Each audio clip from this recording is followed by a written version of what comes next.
Hey, on se retrouve pour la deuxième partie du dernier épisode concernant le cœur. Pour rappel, en fait, on s'est arrêté sur la parabole des 99 brebis qui sont laissées dans le désert. C'est en fait dans le même chapitre que la parabole du fils prodigue, en fait. Et on va reprendre directement sur cette partie-là. Et donc, je te souhaite une belle poursuite d'écoute.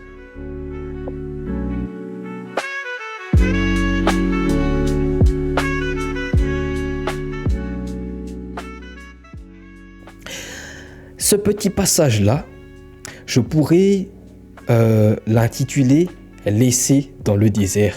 C'est toujours ce même cœur que l'aîné, en fait, il avait. On va se focaliser sur les 99 brebis qui sont laissées dans le désert. Il est bien dit ici, ils sont laissés dans le désert. Ils ne sont pas laissés dans un endroit merveilleux, mais ils sont laissés dans le désert. Pourquoi ? Parce que le berger, il est allé chercher une brebis qui s'est perdue. Exactement comme le fils prodigue qui est revenu, il va faire une grande fête. Lorsqu'il va retrouver, il va dire à ses amis, à ses voisins, comme on a pu le lire, il va se réjouir parce qu'il a retrouvé sa brebis qui était perdue. Et là où je veux en venir, c'est vraiment un focus, encore une fois, non pas sur la brebis qui a été perdue. En fait, lorsque nous n'avons pas encore connu Jésus-Christ, lorsqu'on ne l'a pas encore accepté, on a été cette brebis perdue là.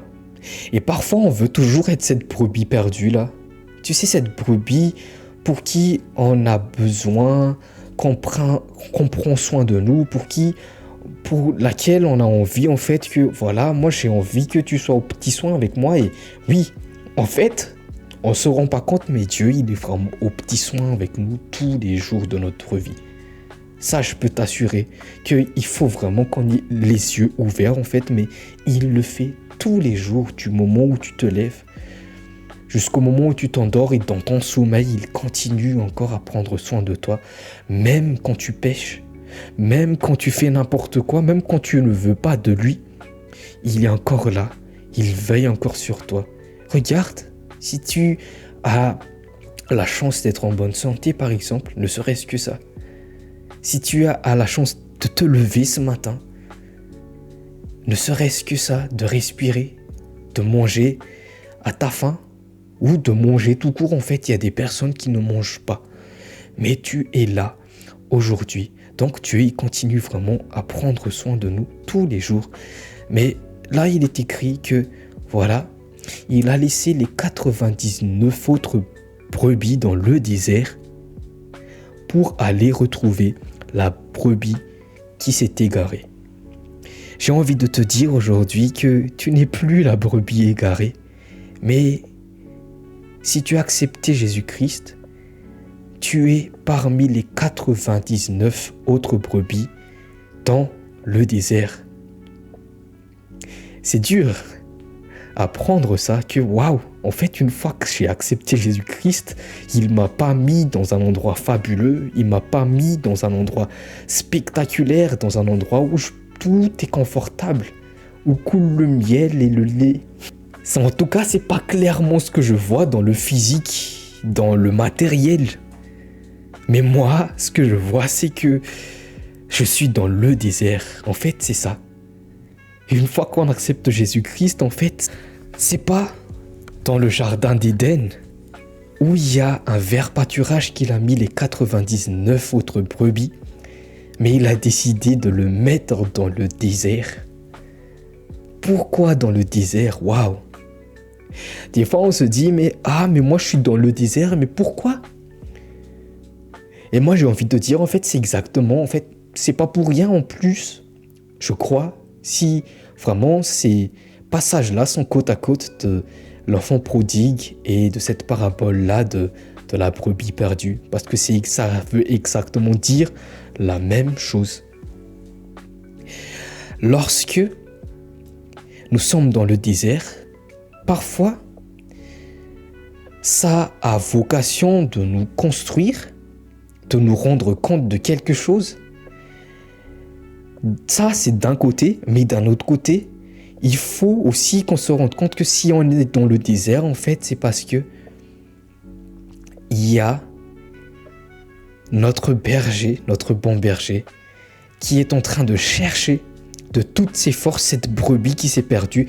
Ça doit pas être une source de jalousie ni de tristesse pour nous. Au contraire, ça doit être une source de joie pour nous que waouh, moi je suis sauvé, je suis dans le désert, c'est un peu désagréable, oui. Parfois c'est vraiment dur, mais se rendre compte que oui, en fait, ce désert-là, ça vaut la peine parce qu'il y a une brebis qui est perdue quelque part et mon bon berger, il est vraiment en train de retrouver cette brebis-là. Et se réjouir quand une brebis arrive parmi le troupeau, n'est pas être comme cette aînée en fait, que voilà, bon, pourquoi il y a une fête? Pourquoi on fait une fête à lui? Pourquoi on l'a pas laissé s'égarer là-bas? Il était bien là-bas. Non, non, non, non, non. Dieu veut qu'on ait un cœur justement nouveau. Donc, le premier cas, c'est qu'on est dans le désert.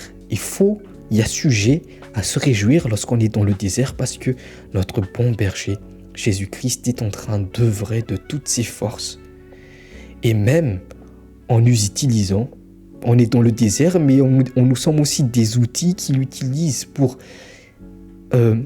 retrouver ces brebis-là, en fait. On n'est pas juste là à entendre, mais il nous utilise pour retrouver ces brebis-là, en fait. Et justement, en fait, le premier cas, il y a sujet de se réjouir parce que des nouveaux potes, de nouveaux frères et sœurs vont arriver, en fait. Et ça doit être quelque chose de magnifique, d'endurer ces peines, on va dire.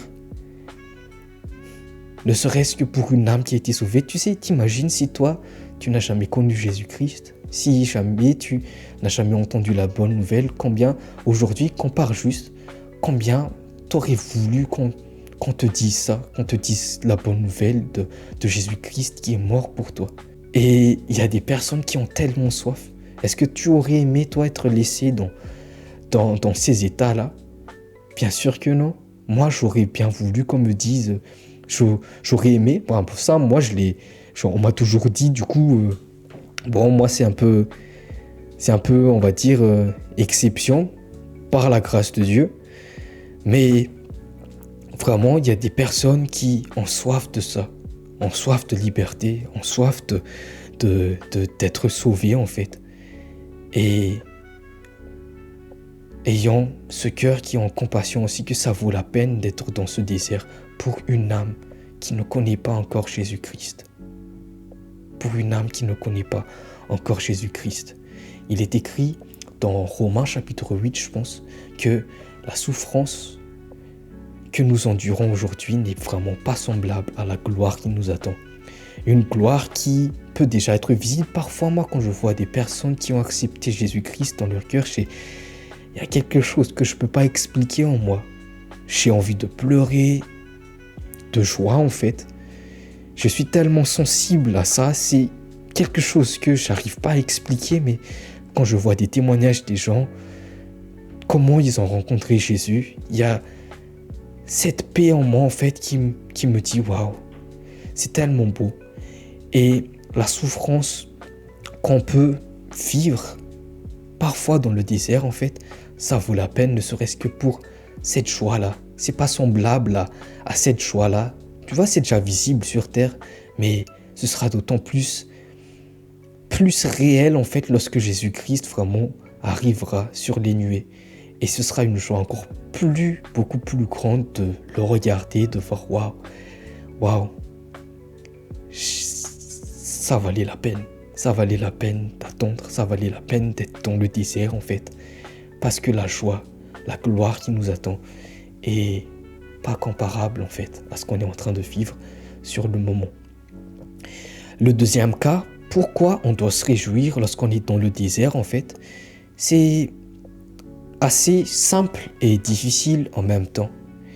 La parole de Dieu ne cesse de nous dire que on doit porter du fruit.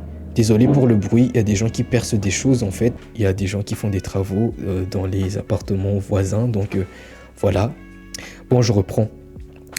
La deuxième chose, pourquoi on doit se réjouir, pourquoi il y a sujet de se réjouir lorsqu'on est dans le désert, c'est justement parce que la parole de Dieu ne cesse de nous dire de porter du fruit, notamment dans le Nouveau Testament.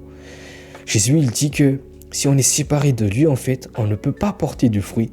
Mais ce fruit-là, en fait, on le voit dès même le début de la création. Et le désert, le sec, est un élément essentiel sur le fait de porter du fruit. Donc on est dans le désert, pas pour n'importe quoi, mais parfois on traverse quelque chose d'aride, de sec, pour pouvoir porter du fruit. Voyons dans Genèse, au 3e jour, c'est quoi la création de Dieu le 3e jour?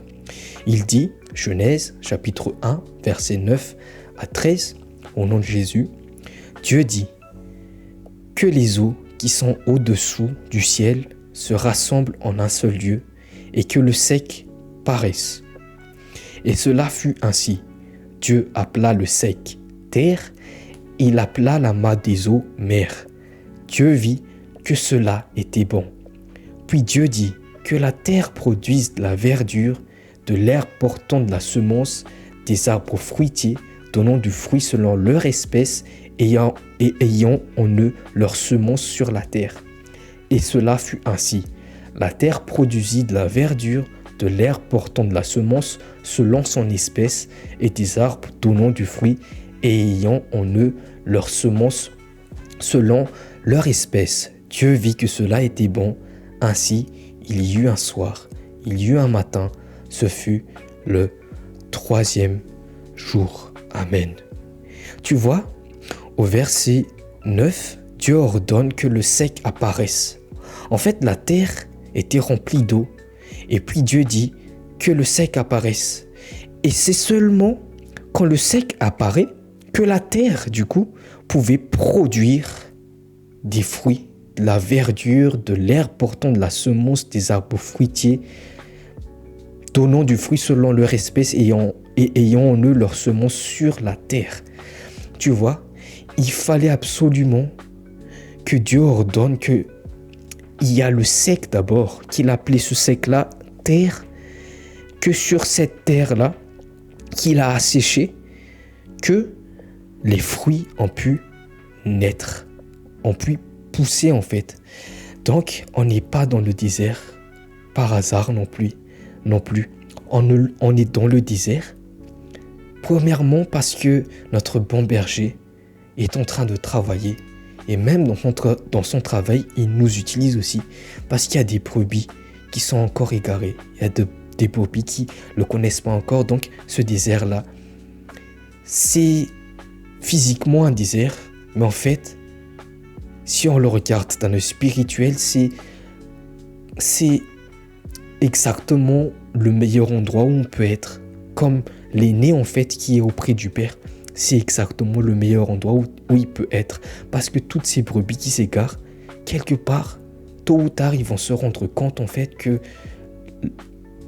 le meilleur endroit où ils peuvent être, en fait, c'est auprès de Dieu. Quelque chose qui ressemble à du désert, en fait, mais qui n'en est pas un.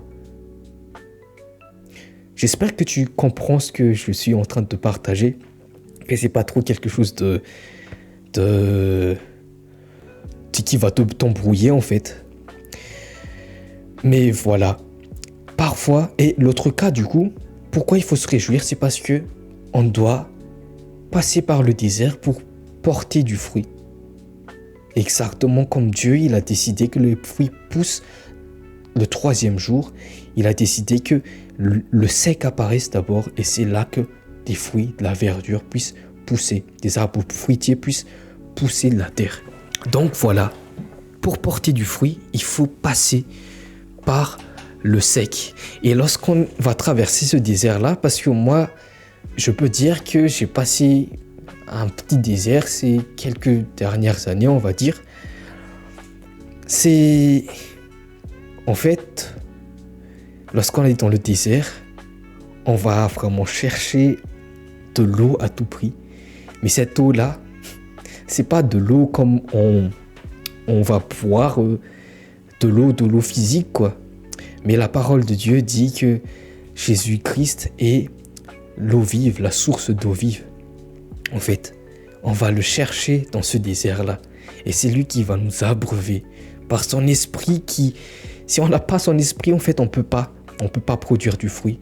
Et tu vois, petit à petit, on commence à avoir cette promesse-là que Dieu il nous a fait dans Ézéchiel 36.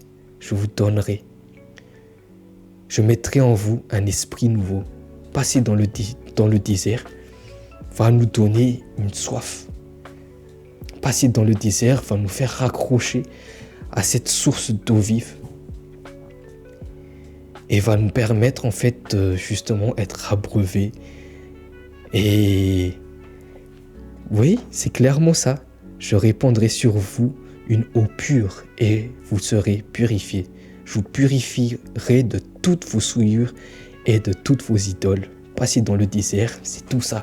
C'est tout ce qu'il y a dans l'envers en fait, de ce qui n'est pas visible. Lorsque nous, on voit que du désert, Dieu, lui, derrière, il est en train de nous purifier, de répandre de l'eau sur nous, de nous abreuver de l'eau vive qu'il est, de la source d'eau vive qu'il est, et de répandre son Esprit Saint sur nous pour qu'on puisse porter du fruit. Pour qu'on puisse porter du fruit. Je te laisse voir tous les fruits de l'Esprit, c'est merveilleux, la joie, la patience, l'amour, oh là là, la maîtrise de soi, toutes ces choses-là.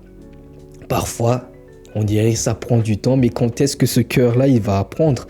Mais avec le recul, en fait, tu verras que ce chemin-là, il n'est pas anodin. Si tu traverses ce désert-là, il y a des choses particulières, en fait, que tu es en train de faire. Tu vois, la dernière fois, on avait dit, dans l'épisode où je parle des 4 types de terrain, en fait, là-dedans, je dis que en fait, c'est à nous de labourer le terrain et tout, mais quelque part, je me trompe un peu. Parce qu'en fait, c'est Dieu, lorsqu'il nous emmène dans le désert, qui est en train de travailler sur ce champ-là. Tu vois, en fait, passer dans le désert, c'est comme labourer. Il est en train de labourer le champ. Parce que des fruits vont pousser dessus. Et c'est ça, sa promesse. Un cœur nouveau. Un cœur nouveau. J'ai envie de partager quelque chose, une dernière chose en fait, qui est important à comprendre quand même. Dans nos vies, on passe par des saisons, puisqu'on parle de fruits. Et moi, j'ai commencé à lire le livre des rois. Et en fait, tout récemment, je crois, il y a la semaine dernière, je pense, j'ai fini de lire Un roi et Deux rois. Et quelque chose que je remarque vraiment là-dedans, c'est que c'est clairement ce qu'on peut appeler les saisons de la vie des êtres humains. Au tout début de cet épisode-là, je t'avais dit que nous, les êtres humains, on a cette tendance-là à avoir un cœur qui s'égare de Dieu, qui s'éloigne de Dieu. Et tu sais quoi? Dans Un roi et Deux rois, c'est exactement ce qui se passe. Il y a plusieurs saisons. En fait, les livres de rois, c'est comme une historique. Et à chaque fois, en fait, qu'un royaume, qu'une royauté va commencer, il y a toujours cette phrase-là qui va être dite. Ce roi-ci a fait ce qui est bien aux yeux de Dieu, ou bien ce roi-ci a fait ce qui est mal aux yeux de Dieu. Et le pourcentage de rois qui ont fait ce qui est bien aux yeux de Dieu, waouh, qu'est-ce que c'est petit. Qu'est-ce que c'est petit. Et moi, j'ai envie de t'inviter, mais je m'invite moi aussi à faire la même chose. Regarde à travers ta vie, pour toutes les saisons qui ont passé, découpe-les en plusieurs morceaux ou je sais pas comment est-ce que tu pourrais le faire, que voilà, à cette saison-là, ah tiens, il y a une saison là, je sais pas moi, peut-être que tu vas le découper par âge ou par période, par classe, par, tu sais, quand tu étais en primaire, au collège, ce genre de choses, à la fac, quand tu as commencé à faire des études et tout ça.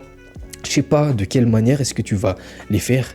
Et regarde bien là-dedans, toutes les fois aussi où tu as été plutôt une personne qui a fait ce qui est bien aux yeux de Dieu ou une personne qui a été ce qui était mauvais aux yeux de Dieu. Et c'est ça en fait ce qu'on doit voir à travers les saisons. Ce qui doit être normal, je pense, pour un enfant de Dieu, c'est que je dis pas qu'on sera parfait, mais ce qui doit être normal, c'est que de toutes les saisons qui se passent, ça doit pas être comme les récits des rois qu'il y a dans les livres de rois, où il y a beaucoup plus de personnes qui ont fait ce qui est mauvais aux yeux de Dieu que de rois qui ont fait ce qui est bien aux yeux de Dieu. Vraiment, le pourcentage, il est tout petit. Mais notre vie, aujourd'hui, en tant qu'enfant de Dieu, doit être l'inverse, doit avoir vraiment beaucoup moins de saisons où on a fait ce qui est mauvais aux yeux de Dieu. En fait, ça, c'est la normalité pour nous, tu vois. On peut tomber, on peut parfois trébucher, tout ça. Et ça, c'est, tu vois, on tombe parce que justement, c'est pas normal. Mais lorsqu'on c'est récurrent, en fait, ça devient ce qui est normal finalement. Et les bonnes choses, les fois où on a fait ce qui est bon aux yeux de Dieu, lorsqu'on a été fidèle aux yeux de Dieu, finalement, ça devient, tiens, c'est pas normal, ça, j'ai fait ce qui est bien aux yeux de Dieu. Non, lorsqu'on est enfant de Dieu, normalement, c'est l'inverse qui doit se passer. Je me parle à moi-même parce que moi, j'échoue lamentablement quand je regarde les saisons de ma vie. Exactement comme les rois. J'étais beaucoup plus infidèle à Dieu que je l'avais été fidèle à lui. Je regarde, j'essaie un peu, j'ai même pas tout découpé, mais je le découpe à peu près en 3 parties, on va dire. Et il y a beaucoup plus de pourcentage, en fait, pour lesquels j'ai pas été fidèle à Dieu que pour lesquels j'ai été fidèle à Dieu. Ça, c'est pas normal, ça. On devrait se rendre compte que c'est pas normal, ça. Dans le livre de Jérémie, si je me trompe pas, Dieu dit qu'il va nous guérir de notre tendance à l'infidélité. Toujours ce cœur nouveau.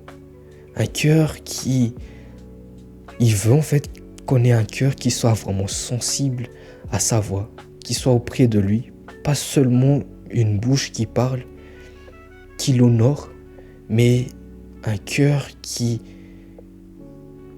soit fidèle à lui, un cœur qui soit sensible à sa voix, un cœur de chair et non plus ce cœur de pierre là qui, c'est comme si la parole vient et ça se fracasse sur ce gros caillou en fait et ça, c'est insensible. Mais vraiment, avoir ce cœur là en fait. Et donc, je pense que je vais terminer sur ça. C'était très long. J'espère en tout cas c'est quelque chose qui a pu t'édifier. Merci d'être resté à la fin si tu es encore là. Tu sais quoi? On va prier ensemble.